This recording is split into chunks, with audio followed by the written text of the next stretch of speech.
streets don't love you back. Stay tuned every Wednesday at 11:30 p.m. Eastern Standard Time, 8:30 Pacific, with your hosts, Boyd and Lucinda, for the hottest talk show in existence. The streets don't love you back. I gotta do right before they call me home. Good evening, and welcome to the Streets Don't Love You Back radio show. I'm your host, Lucinda, with my co-host, Boyd, and our topic is, as always, the streets don't love you back. Join us every Wednesday night with real people, real stories, and real changes, as we hear the truth about gangs, drugs, violence, abuse, and other life issues. We have a great show for you tonight, so stay tuned in to the hottest radio show worldwide. Please welcome Casiana Foghis. She was born in Arad, Romania, and she came to the United States with immigrant parents in 1990. She did not speak any English and started the American dream. Going through life, she wanted to be successful. Casiana started a real estate investment company and worked in the music industry, developing artists. In the midst of all her good progress, she used to pride herself on being able to be around anyone. From the streets to the pulpit to the White House, she was connected. But in her arrogance, one day she made a phone call introducing one person to another, and the things that she spoke about on the phone got her a conspiracy charge. She had never been in legal trouble in her life. She had never used drugs, smoked, or even drank. She made a huge mistake being around the type of people that could get her into trouble. She did 16 months of pretrial, 30 months in the federal prison system, 6 months of a halfway house, and a year and a half of federal probation. But 87 days before she came home, her husband passed away in his sleep of a heart attack. Making that transition from prison and starting all over was mentally and emotionally hard. But with God, all things are possible. Casiana came back home, got back into her real estate business, and is doing great. She tells her story in hopes it changes someone's life and that they can avoid making the same mistakes. Hey, ladies and gentlemen, we're right back at you, and today we got a great show, and we got a great guest that's not only going to educate you about some things and open your mind up to these better choices you should be making, but we're going to bring her right in, and she's going to formally introduce herself. Hello, and welcome to the show. Hello, everybody. My name is Casiana Foghis, and I am here to answer any questions and even talk about my experiences when it comes to the federal system. I am a convicted felon, first-time offender, drug offender. I was caught into a conspiracy. And I just would like to talk about my experiences, and hopefully if somebody hears my story or even the questions that are, thrown at me today, if I can help somebody to make a better choice, that's what I'm here for. Hey, we appreciate that. So we're going to go all the way to the beginning. Break it down to our viewers what your life was like coming up and then how you got involved with that conspiracy, but take it all the way back for us for a minute. Well, I was born in Romania in 1981 in a communist country, right after the Revolutionary War in our country in 1989, after the Berlin Wall went down. My parents came to the United States, so I am the child of immigrants, and I was an immigrant myself. Grew up in Atlanta, Georgia, just chasing the American dream. Good student in school, had a good Christian background, and fast forward to wanting to do more in life and got into real estate, got into the music business, did other businesses along the way. And it was not till later on in life. I was 37 when I caught my charge. I never was in trouble before. I don't drink. I don't smoke. I don't have no substance abuse. What ended up happening, I was just in the music business around the wrong people at the wrong time, and I made a phone call, somebody introducing somebody to another person, and they ended up making a transaction when it comes to drugs, and that person was under investigation, so I ended up on a wiretap. And next thing you know, I'm dragging into conspiracy. And next thing you know, I get 42 months in the federal system, 3 years probation. And I came home January 21st of 2020, got off probation a year and a half earlier. I did 6 months halfway house. And here I am, just really telling my story. And what I really want to let the people know is it can happen to anybody. I never knew really about the prison system, the federal system, incarceration, and I just heard stories, but I never thought it would happen to me, number one. And number two, it can happen to anybody. Conspiracy can happen to anybody, and you're one move away from a conspiracy in the United States if you look at it, if you look at the way conspiracy works. Okay. And with that, what you just said, let the people know how did that conspiracy happen. We know you made a phone call, but the people was under investigation. How did it that you get totally involved and end up doing prison time with that conspiracy? Elaborate on that for the people. Well, the person that I introduced, he was in that world, in the streets, and there was something missing in the street, and they were looking for somebody that had what he was looking for. And I knew the person, even though I was not dibbling and dabbling. I just made an introduction. I knew those type of people, and that's how I ended up in a conspiracy charge. Wow.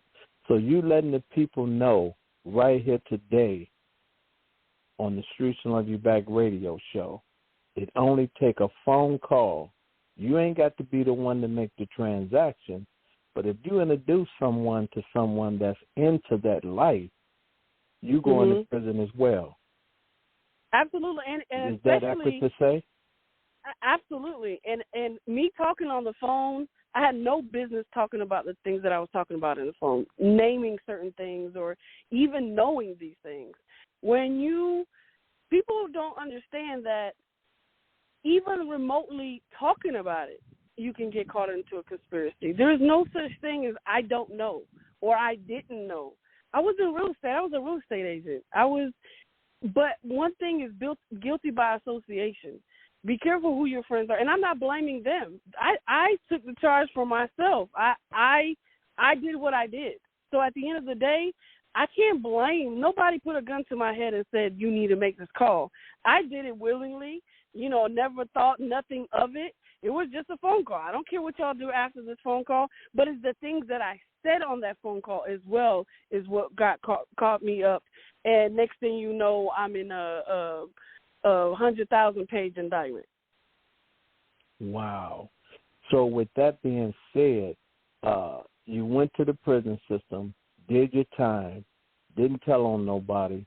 You did yours Correct. 10 toes down and came on Correct. home, and now you're educating our youth and adults to making these better choices. Elaborate on that when it comes to our youth and adults. Well, the biggest thing is telling my story, number one, because a lot of it took a shockwave to my family, to the community. I was a big activist in the community before I went to prison. So I was educating on financial literacy before I went to prison. Now I did something I was already doing. Look what happened to me. Guilty by association. And I failed my lie detector test because I wouldn't say certain things, and not because, oh, this is what it is and this is what it's not. I had to protect myself, too, because these people don't care about you. What, the streets don't love you back, and the feds don't love you back. Correct. So let's take it back to when you first went in front of the judge and they gave you that kind of time. what did you say to yourself when they say you finna go away for X amount of time? Well, how did that hit you? I'm going to be honest with you. I know the prayers of so many in that moment. In that moment, I was in a state of shock. It didn't hit me till later. For him to go right down the middle in my sentencing guidelines, I was a first-time drug offender. And, you know, after the discovery, after they looked at everything, after they saw I was not a kingpin or a drug dealer and then chased, you know, looked at my money and everything else, I really thought I was going to walk away with max a wiretap charge of a year. But they came into court and talked about how, you know, I failed my polygraph test and how, you know, they could have held me in contempt of court. Only by the mercy of God I didn't get 8 more years tagged on to my sentence. And the judge just went down my sentencing guidelines, and down the middle was 42 months. Now looking back, I was so blessed because there was people in prison with my type of charge that got 10 to 25 years. Wow. So now you done got this time, and now you're on your way to the Fed joint.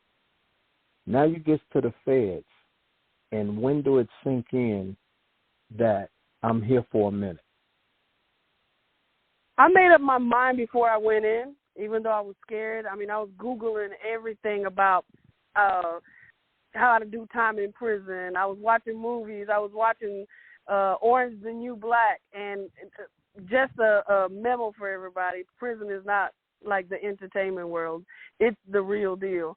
Going in, when I saw the barbed wire fences, the high wall, it hits you right when you get there. When that door slams behind you and you get that bedroll, you don't have to see nobody. You feel it. You know it. You're in prison. It's over with. Wow. So now you're in here with all these women that you don't know from a can of paint. How do you deal with that situation every day, day in and day out? Explain that to the people. Well, the biggest thing that I made up my mind that I was going to do my time in prison. I was not going to think of the outside. When you get locked up and you are doing time, you have to live in prison. You cannot think about what's going on outside. You can't think about anything else but doing your time, staying disciplined, finding a passion that my passion was the Word of God, and started reading a lot of books, did a lot of research. I was very involved in the church and on the compound, and I met some amazing ladies, developed great relationships, and I stayed to myself a lot.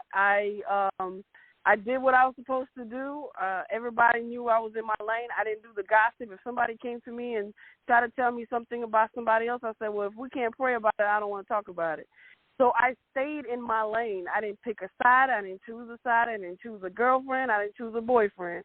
I stayed to myself, and I still had my Christian sisters in Christ, and I just went to work. I had a routine. I stayed active in prison. I did not stay dormant because I didn't want my mind to wander. By the time I hit the bed, I was too tired. And get up early in the morning and go back at it again. I had to train my mind to live in prison, to stay in prison, and do my time efficiently. And I found out that I can paint and draw while I was in there. I took every class you can think of. My certificates were ample. Every class that you can think about taking, even classes that I knew already the information, I went and did it just because I wanted to stay active. And then once I transitioned to camp, I started teaching the classes myself, and then directed the choir in prison, was just more in an active leadership role. Wow, that's amazing that you went in with the mindset of I can't let time do me. I have to do time, and I can't worry about the outside world. So that's a great thing that you put together for yourself. Now, what advice would you give these youth and adults about that lifestyle?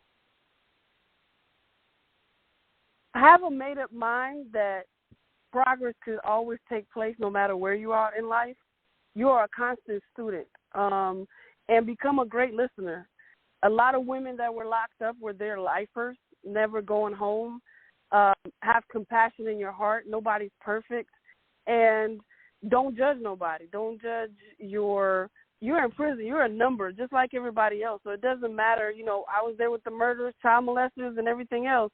But I made up my mind that I was going to learn. And anybody that does time, two certain things that you want personal growth in, whether it's discipline spiritually, physically, you can work out and get your life in shape, but you have to have a routine. If you do not have a routine, you will just do your time stressed out, sloppy, and you're like, okay, I had all this time to myself, regardless if you're in prison or not, and then you come home with nothing to show for it.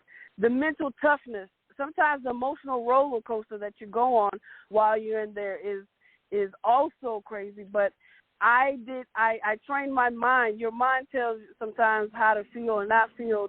As soon as an emotion would come up that could have got me killed if I was going to overreact or if somebody offended me, it didn't matter to me. I made up my mind that nothing offends me. Nothing, if it does offend me, it's between me and my sisters in Christ, or I just hold it in. It's just something that I could not lose good days for nobody.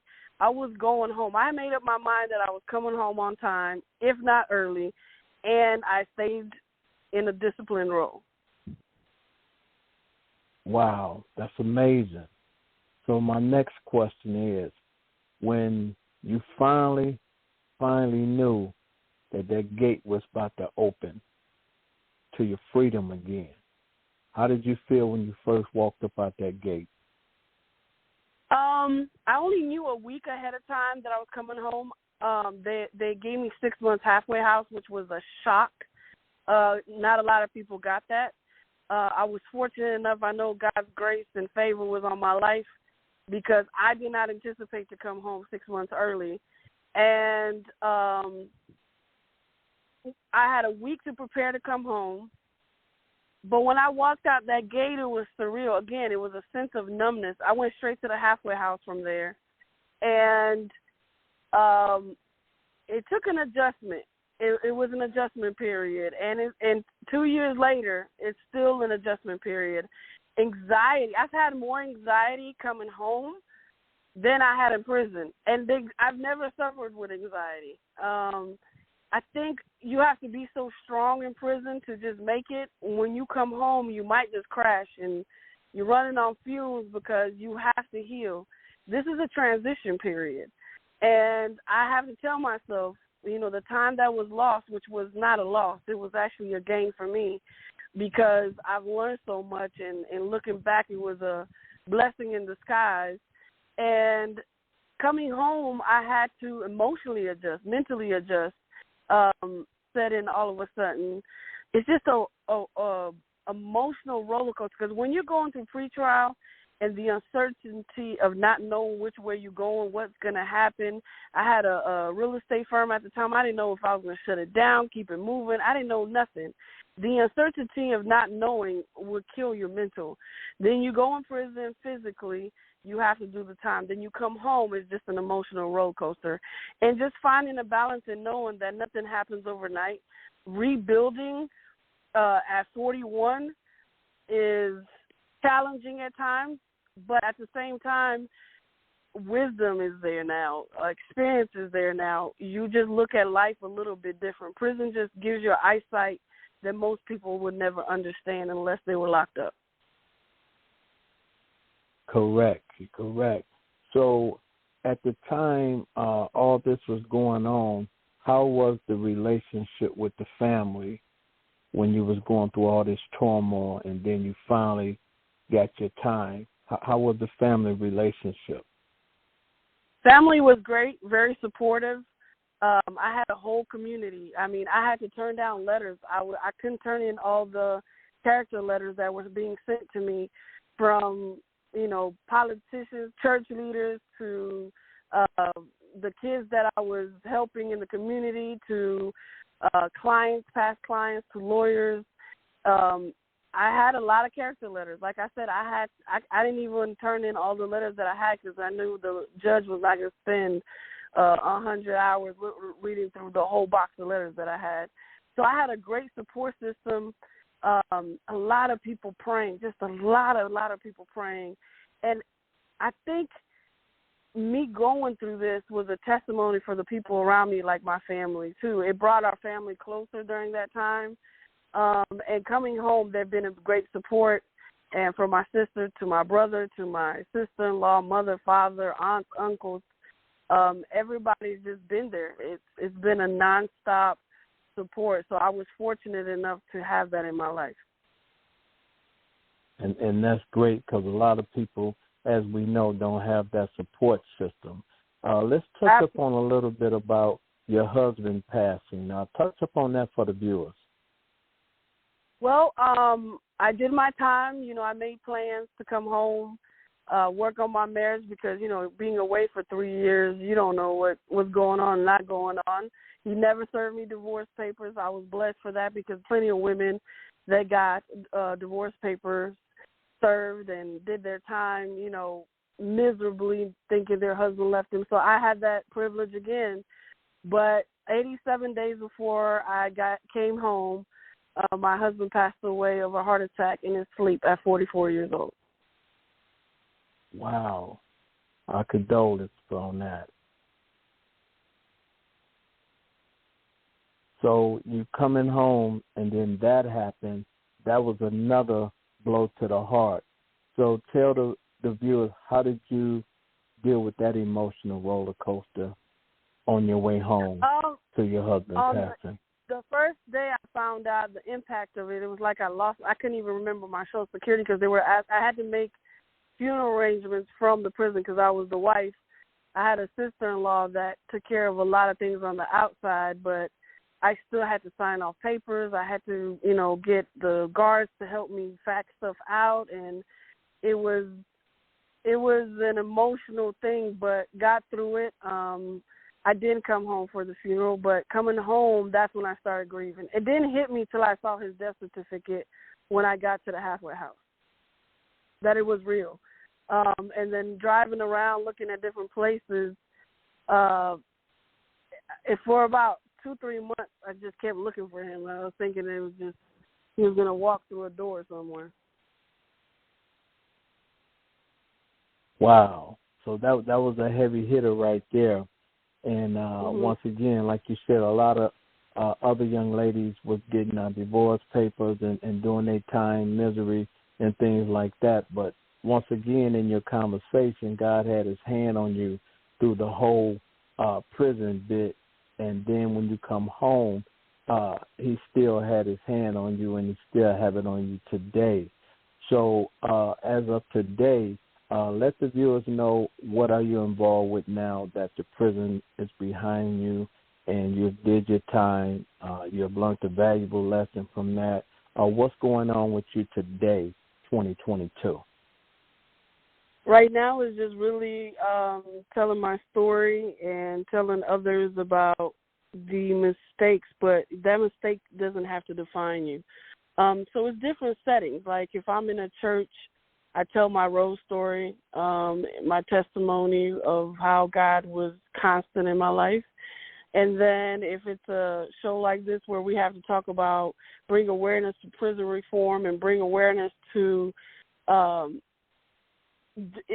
people like me can be in prison as well. So it's really bringing awareness to the criminal justice system and the federal system of that, not being to be able to parole out or how things are in general. So different places, or if I go talk to the youth, I talk about financial literacy. I start with that because a lot of youth get in trouble, go out in the street and hustle, not knowing that there's other ways out here to do life. Get your credit right.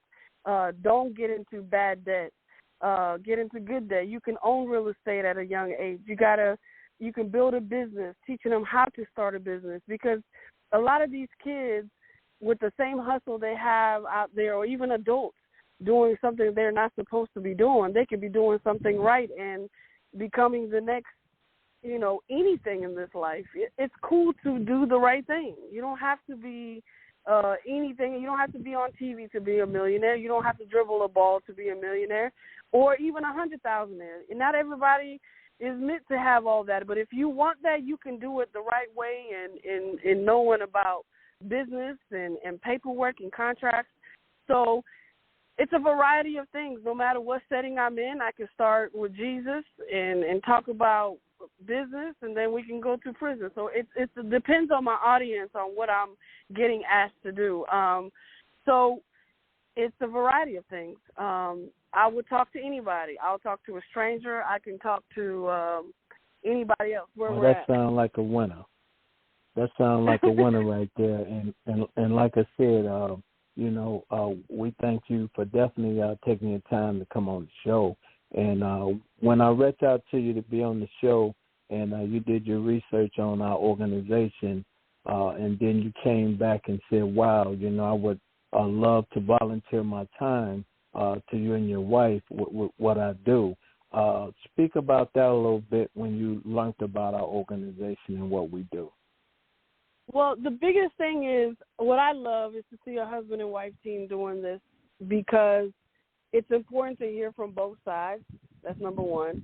And number two, the fact that you're giving the average person like myself an opportunity to tell our story. We don't have to be plastered on TV to tell our story. The common people need to know our stories. I love the fact that you guys are reaching out to so many to do this, and you guys have been so consistent. I've done my research. I've read articles, and I read your Facebook pages, and I looked you guys up, and I am so touched by the fact that, sometimes people don't see everything the day in and day out. They think this happened overnight.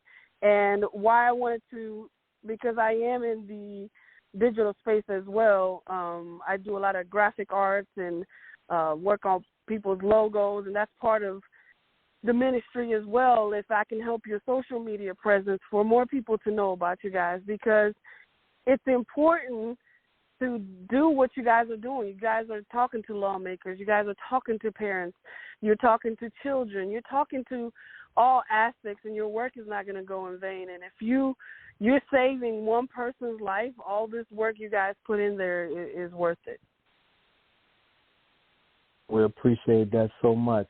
And any last words you would like to say to anybody, any shout-outs or anything you would like to give out?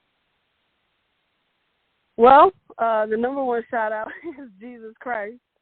I thank him for everything he's done in my life. I want to shout out my parents and sister and brother and sister-in-law for consistently being by my side, and so many other people.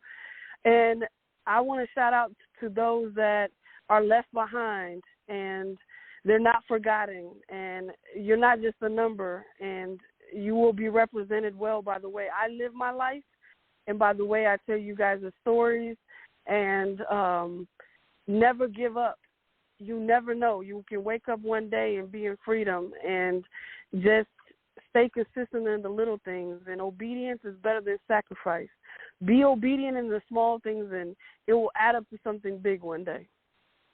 You said a mouthful right there, And once again, we appreciate you coming on the show. You stay blessed, and we'll be back at you soon, and keep up the great work you're doing. Thank you so much. Thank you, guys. Have a great one. You too, sir. Bye-bye.